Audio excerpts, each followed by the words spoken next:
Hi, baby boomer fans. We are Jackie and Janine, the Pfeiffer sisters, and love to talk about the 1950s, inviting you to reminisce with us as we explore experiences of that decade.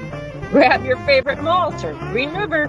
Make sure you are wide awake and get ready to be inspired about the 1950s. Welcome to the 1950s Fun Chat. Hi, everybody. It's kind of getting to be ho, ho, ho season, right? Even though at least where we are, there's no snow on the ground. How about where you are, Jackie? No, there has been snow, but it didn't stick very much. So that just keeps the roads safer. Yes. Without snow. Yes, no doubt. No doubt. Where are we going today with our program? Oh, who knows where we'll end up. To begin with, how it usually works. Yes. To begin with, guests who are looking at our channel here, look at the bottom. www.wildthewindmillwatch.com is our website where you'll find so many answers if you have questions about While the Windmill Watched, about the book, about the authors, about where you might find the authors, and about this 1950s fun chat. We have recorded over 100, and you can tell us exactly how many we've recorded, right, Janine? This is 118 today. Okay, 118. So there is plenty for you to watch. If you're interested, just click on the fun chat and you'll be able to see so many. Also, upper right-hand corner, you see a copy of our book, While the Windmill Watched, A Slice of Rural America in the 1950s. And that is a beautiful North Dakota sunset, which wraps around the cover. And then you'll see the little white dot in the lower right-hand corner. That indicates an award that the book won in 2022. It's called the National Independent Press Award in the regional nonfiction category, and it received a distinguished favorite recognition. So let's begin by introducing you to Al Jaeger. Al was born in Beulah, North Dakota on December 10th, 1943, where he lived and graduated from high school in 1961. His higher education includes an Associate of Arts degree from Bismarck State College, a Bachelor of Science degree in Business Education with a minor in Speech from Dickinson State University, plus postgraduate work at the University of North Dakota and Montana State. Now, during his high school and college years, Jaeger worked for his father's excavating and ready-mix concrete company. After college, he taught school at Kildare High School for 3 years and for 2 years in Kenmare High School. After his teaching career, though, Jaeger worked as a marketing analyst in Fargo, North Dakota for the Mobil Oil Corporation, and then became self-employed in Fargo as a real estate broker, and he owned his own real estate brokerage business as well. Al's next career was an elected position as North Dakota's 14th Secretary of State, beginning in 1992. He served North Dakota for a total of 30 years.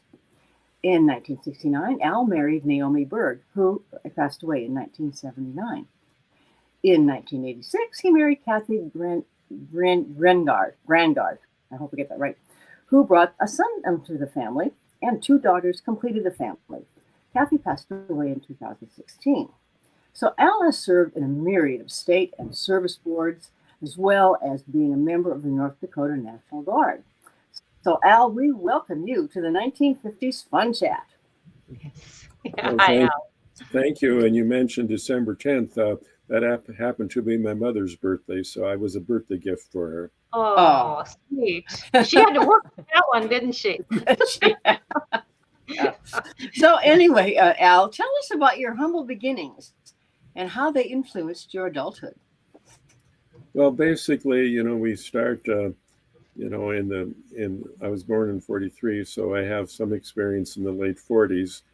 And at that time, we lived in the mining camp, which was located up at the Zap mine.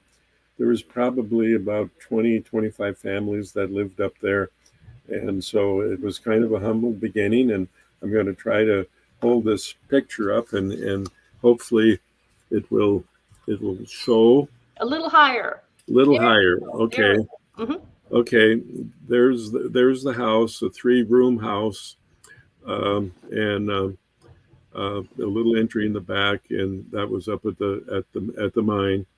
And so, one of the things that crosses my mind, in one way, I think I kind of ended up in my 80 years in a good time. I know what an outhouse is. I know what, uh, you know, just a beginning, it was three rooms, and what kind of served as a living room was the bedroom for my folks, and there was a little room for my brother and I. I had a brother, Clarence, who was 10 years older than me, and then there was a kitchen area and a little dirt cellar, and we lived there until basically the spring of 1950. There was a strike at the mine, and the mining camp disbanded, and families that didn't strike moved to Beulah, and the other families moved to Zap. And so that's how I ended up in Beulah. I was born there at the Beulah Hospital, which didn't exist at the time that we moved to Beulah. It had kind of closed down by that time, but I was born there and grew up in Beulah, and Beulah in the 60s, or in the 50s, I should say. There was kind of a change that happened, I think, in that decade. It started out where Saturday nights were very busy. Farmers would come to town. There were 4 grocery stores, a couple barber shops, a couple 2-3 hardware stores, a couple of implement dealers, and that was the growing up in those during those 10 years.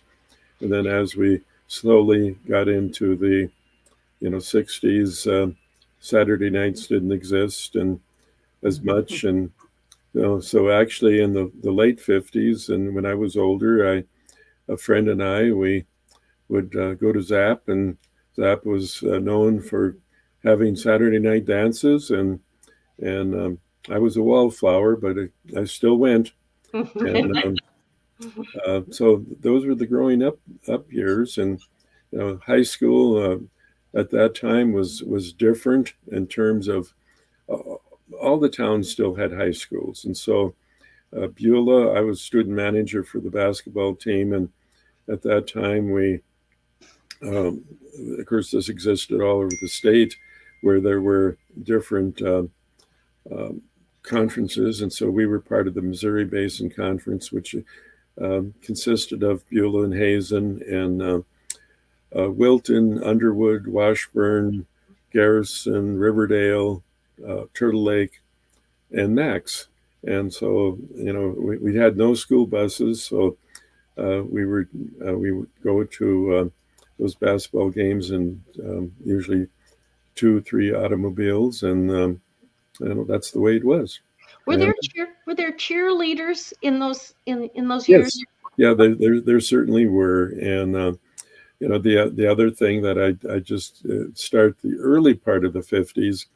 I've learned since then that Rural Electric came to a lot of other counties in the state much earlier than they did in Mercer and Oliver County, and so very early in the 51, 52, 53, the electricity came into Mercer County. My dad had a little Ford tractor with a backhoe on it.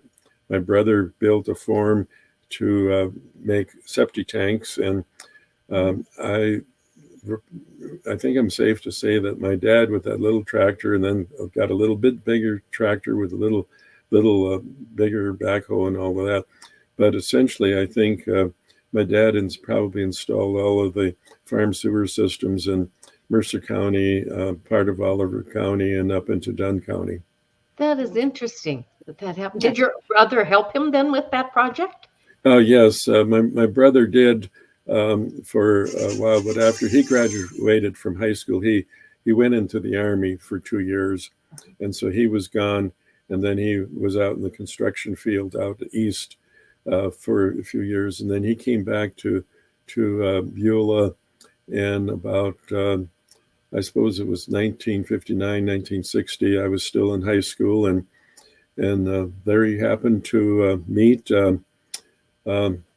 the local home ec teacher, and she's my sister-in-law, and they had 6 children. Wow.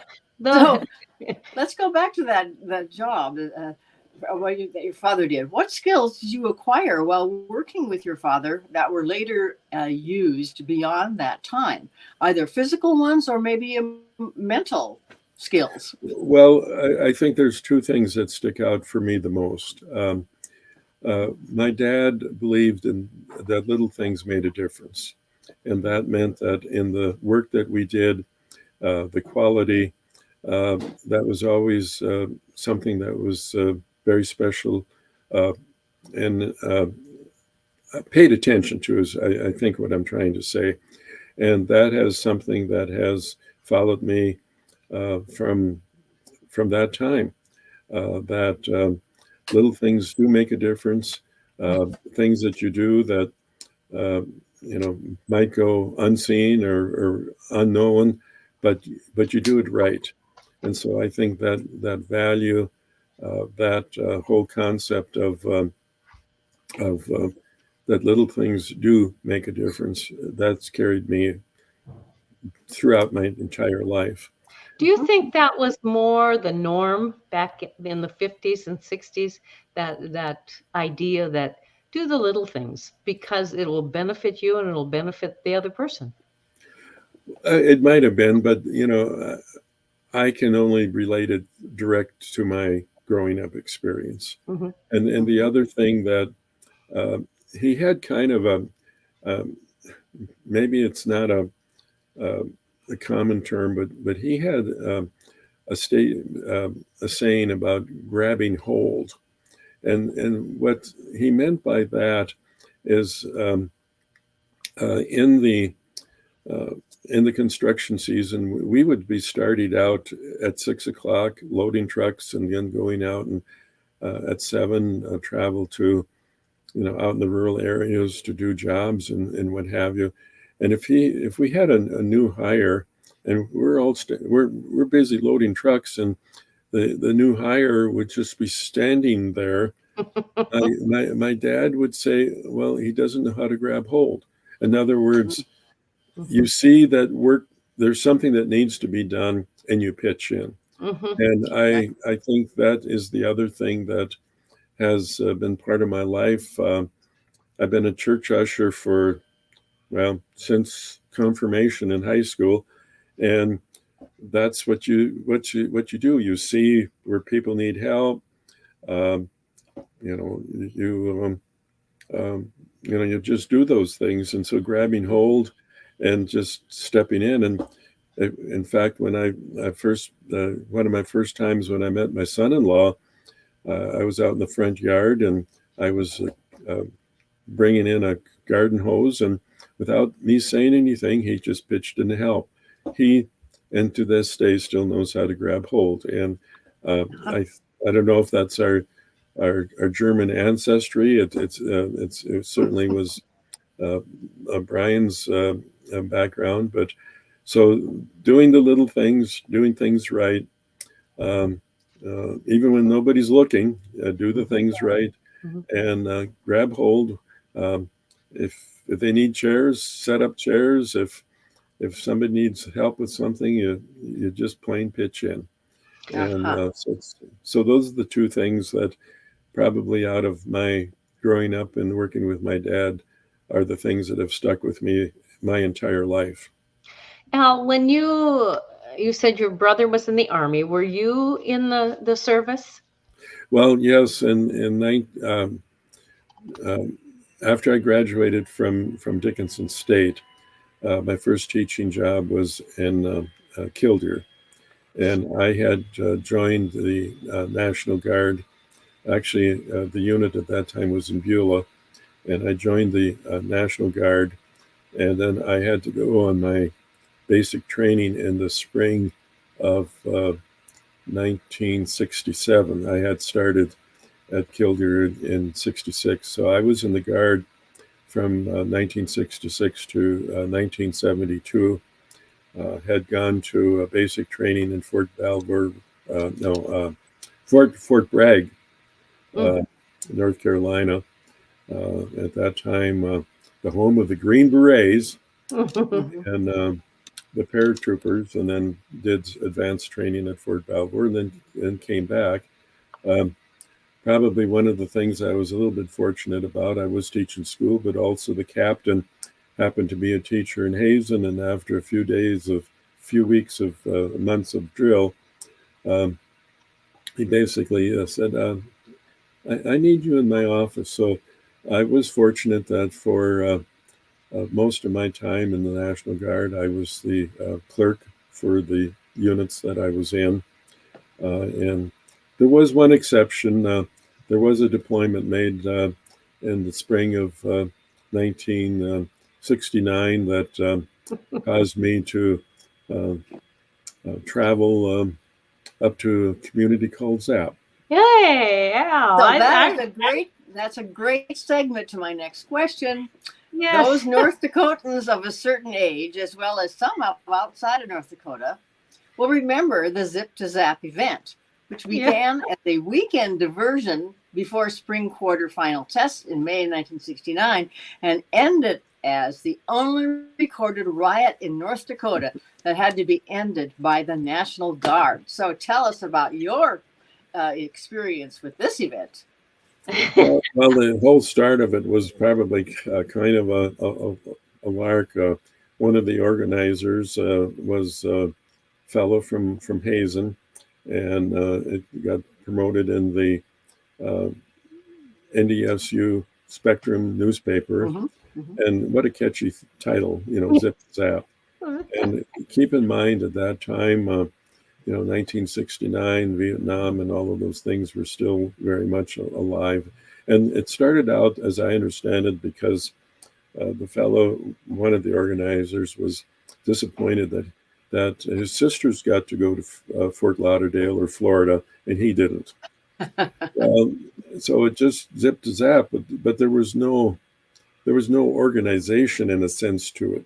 Probably one of the biggest problems was, they didn't have porta potties, and so uh, that when you have a bunch of college students come into a town and uh, having a lot of beverages, those type of facilities become rather important. And there's a lot of stories. If people just go and do a search on Zip to Zap, there'll be all kinds of stories that come up. But somehow at that time, I think the governor, head of the National Guard at the time, of the adjutant general, just became concerned about what was happening, and that there was going to be a lot of people, a lot of young people that would be coming. And then so we actually we had drill that weekend, but we were called to come in early, and so we came in on Friday night. Or I came from Kildare to Beulah, and then drove down to Bismarck, where my unit was at that time, and we were there Friday night, and I know you'll hear a lot of stories about what happened.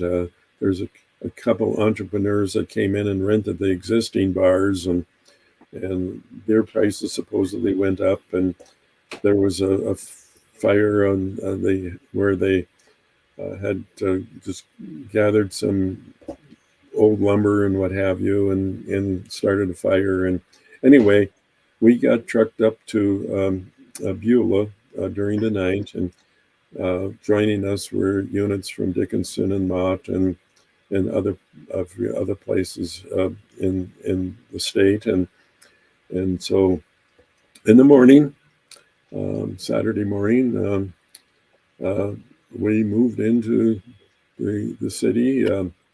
We had rifles with fixed bayonets, no ammunition. The highway patrol at that time, really, they were the ones that did the rousting.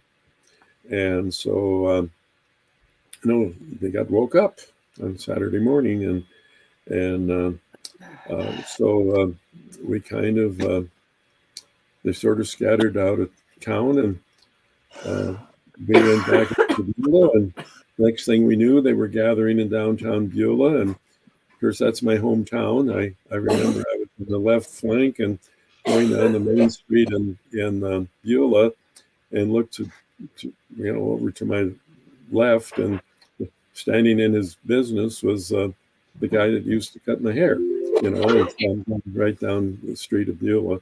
And then we went from Beulah to Hayes, and they were finally dispersed, and they ended up in Riverside Park in Bismarck.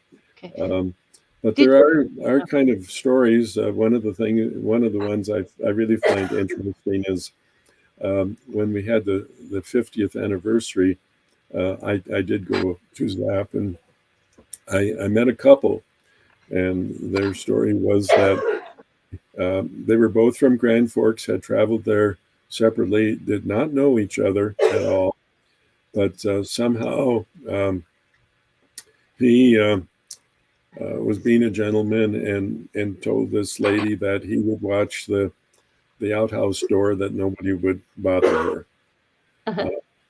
They ended up going back to Grand Forks together, and at the anniversary, they had been married for years.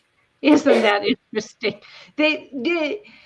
Were there many stories of people who came in from out of state for this event? I wasn't able to identify really, and I don't think there were a lot of stories, but I do remember in Beulah on the right flank, there were a couple guys that had chains. Oh. And that would not have been in North Dakota. Uh-huh. They would have been out of, and I really don't know what happened to them. I know that the guys that's the right side took care of them, and I'm not sure if they got arrested or what happened. But I really don't think there were really outsiders. This was a lot of North Dakota kids, and there's people that once they were going to come on Saturday, and of course by that time we had everybody was kicked out, and so it was just one of those events, and it was one of those events that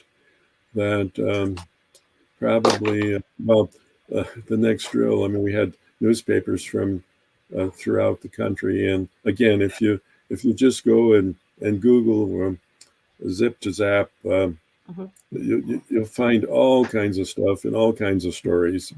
But that was my only deployment in the National Guard. Did Zip to Zap also come about because of Woodstock? Was it a follow-up for Woodstock? No, I think it came just a very innocent, let's go to Zap, let's have a party. There was nothing intended to be Vietnam or any type of big rock thing. I mean, there were no rock bands or anything like that. So there was nothing really organized. It was just, let's go to Zap. And so I think, though, what influenced the governor and all of that is the sheer numbers of the promotion, Zip to Zap, and all of that. I think that just concerned them because it was kind of an unknown. Yes. And so, and the National Guard at that time, of course, was a lot different, than it is today. Where we have our service people, going overseas. We have units that have had duty in Washington, D.C., where I was privileged one time to visit their deployment there, and they were in charge of the protection, around Washington, D.C., like air protection and all of that. And of course, we know that the people have gone overseas and been deployed there. And we also know that when 9/11 happened, that there was North Dakota Air National Guard planes that actually were the ones that had been deployed out there, but they're the ones that were flying in the sky and protecting Washington, D.C. Oh, okay. Very good information. I'd be curious to know if any viewers to this fun chat had been a part of Zip to Zap. Wouldn't that be fun to know? And if so, if you could please comment below, we'd love to hear those stories. Jackie, were you still? Well, I did find out over the years that people who have, one was a superintendent of schools. He had been a student up in Minot. We kicked him out. You know, I mean, a lot of people were there. You know, I mean, during that time, and just do the math, and you can realize that we're all older Yep. now. So. Jackie, were you at NDSU when I was at NDSU, yes, but I was student teaching in May of '69. Okay. So and besides, I wasn't interested in doing that. Well, I stayed back at NDSU and studied. Yeah. Well, it was right before finals, you know. So, yes. yeah, and it wasn't spring break, as sometimes it's mentioned that it was spring break. It was not spring break. It was in May, so before finals. So let's move on here. Well, go ahead. I think that was kind of part of that, not us not going to Zip to Zap or feeling that we needed to. It might be kind of part of what your dad mentioned with the grab hold. Do your best. Get, you know, something you can get rid of. You do not have to participate in, and others you focus. Right. I had this job. My student teaching was sort of like a job. It was part of my class. So yeah, no, it wasn't interesting. So anyway, let's move on. That was a very interesting segment there. You've been very privileged to be a part of the North Dakota State government, North Dakota State Secretary of State. So give us some of the highlights that it might be especially memorable to you, please. Well, there's a lot of them. I just feel so blessed and so fortunate. I was elected 8 times, and the people in North Dakota, you know, really were very kind to me in terms of providing me that job. I really never wanted to be anything other. I didn't want to rise up into a higher office at all. On a national level, secretaries of state have had a tendency to run for governor or Congress or whatever, and I was quite satisfied with where I was. But with that, there came a number of different things, opportunities, just privileges. One that kind of pops in my mind, if I can, it's probably nothing so directly related to my job, but you might remember that North Dakota still holds the record of having the most snow angels on one day, and there's a photo of that. The interesting thing about that is, from a personal standpoint, is my aunt, who was, I believe, 99 at the time, lived right across the street from the Capitol grounds and came over, and she made a snow angel. She said it was the first one that she had ever made, you know, even though growing up on the farm. But so if you actually see the photo, all you can really see of where we might have been is our feet at the very bottom of the photo. But I happened to mention something to an AP reporter, and he picked up on that story. And my aunt's story about being in that event, that spread all over the country. And she had clippings and from all over.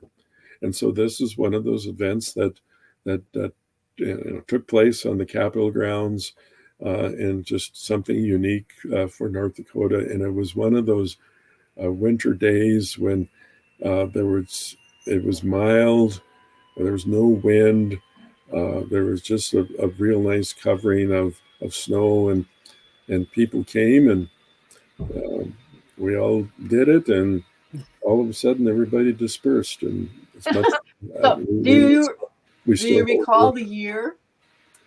Off the top of my head, I don't. I know that if I did a little scurrying on my computer now, I could find the date. But uh, uh, I'm sorry that I don't remember that at the moment. Al, how was the event promoted?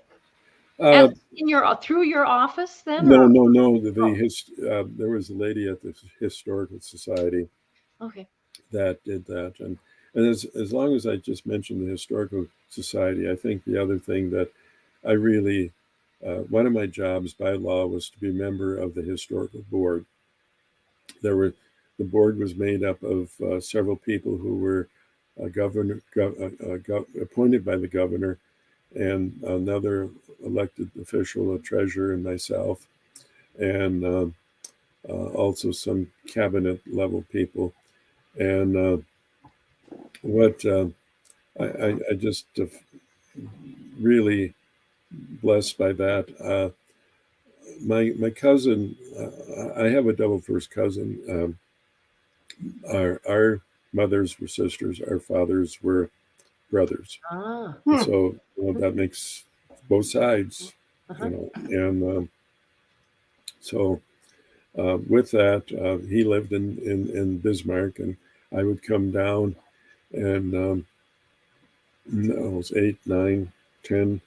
I remember one time coming down from Beulah to Mandan on the Galloping Goose.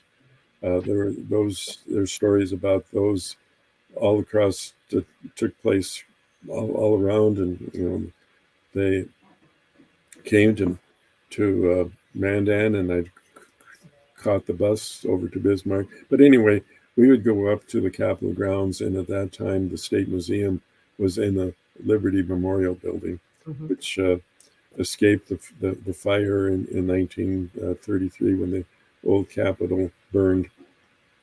And but that's where the State Museum was, and we knew all of those exhibits. And so during the time that I was a member of the board, the library expanded with archives, and then the very last edition. And so here, I never dreamt that this kid from Beulah that just got to, go down and look at that museum someday would actually be in a position to make decisions related to the museum that exists now, and that was that's been a very important part of my life, to be having been involved in that. So that certainly is a highlight. There were other things. If you remember, on the Capitol grounds, there's a statue of Sakakawea, yes, carrying her baby. And North Dakota had only one statue in the Capitol in Washington, D.C., and each state was allowed 2. And so there was an effort made, and a replica of Sakakawea was placed in the Capitol in Washington, D.C. And Kathy and I were privileged to go out there. And I remember our seats were probably 10 feet from the center of the rotunda. And when you sit there and you realize that there are presidents that have died in state, and just the history of our country, well, that's why the infamous March 6th really bothers me, because of the attack that was made on our Capitol. I was there, and it's a very honored place, and what happened with us should never have happened. But anyway, but we were there with that. So that was particularly a highlight. The other thing other time that was kind of an interesting thing is that North Dakota, back in World War I or whatever it was, had a battleship called USS North Dakota. And through the efforts of a person here in Bismarck, Bob Weefall, he really started pushing congressional delegation and what have you. And ultimately, there was an agreement that there would be a submarine named USS North Dakota. And so with that, we had the privilege of going out to Connecticut when it was christened. And so, there's a sponsor, and they're up on the top, and the champagne and all of that. And then we were able to go back when it was being commissioned. Oh. And the way the commissioning works, as I understand, at least the example that we had that day, is of course there was a ceremony, and all of the senators and all of the important people were up on the stage. And then Kathy and I were on the first row to the left of the stage, but we happened to be right directly where the gangway went from the seating area onto the submarine. And we also got to go on the submarine itself. And but for that commissioning, all of the sailors were in the back of the crowd. I understand that this is done on aircraft carriers, and you name it. Takes a little bit longer than it does with a submarine, but they have an order: man the ship. And these military people came out to the stage, made a left turn, and right in front of where Kathy and I were sitting, made the right turn onto the gangway, onto the submarine. That is just a memory that I will never forget. And then they lined up on the top of the submarine, and just to have be there and witness that, really, your patriotic heart was blossomed because of that. Mm-hmm. Yeah. Yes. So, well, you mentioned the name Bob Weefall. Yeah. Yes, he has been our Fun Chat guest. For viewers interested in hearing his podcast, it's number 78 if you can get to it. But interesting that we have so many wonderful North Dakotans and a lot of folks from Bismarck, but we are open to having guests from all over the world, but because to tell us the history, just like what you have done today, Al. It's been great.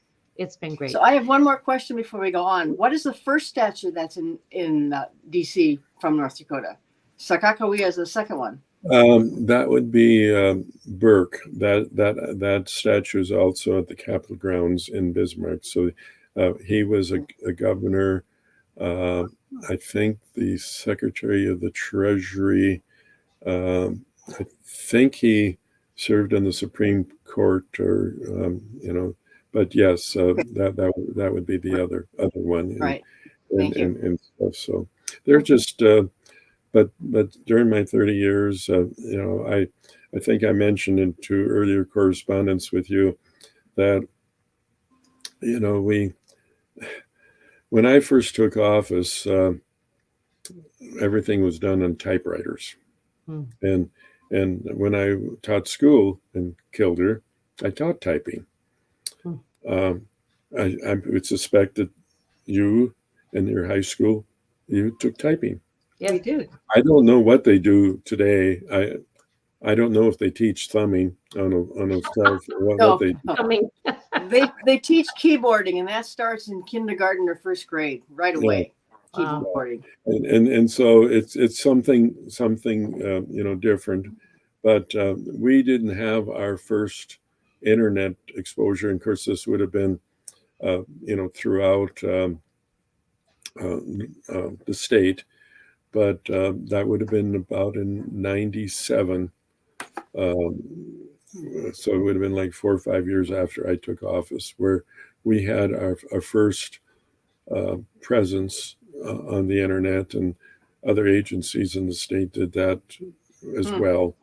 And of course, now the office and the secretary's website, has come a long, long, long ways, and everything you need to know. And, right now it's online filing and everything you wanted to know about elections. It's very thorough, and election night results are how they're reported, and the graphs that we have, and that the office has, and all of that, and so going back to what I think mentioned at the beginning, I feel I've kind of been privileged to been in a time when I know what an outhouse is. I know what the farming was like. In your opening promotion, those photos that you show, I have a whole box full of those that my mom had, a little Kodak camera, little box one,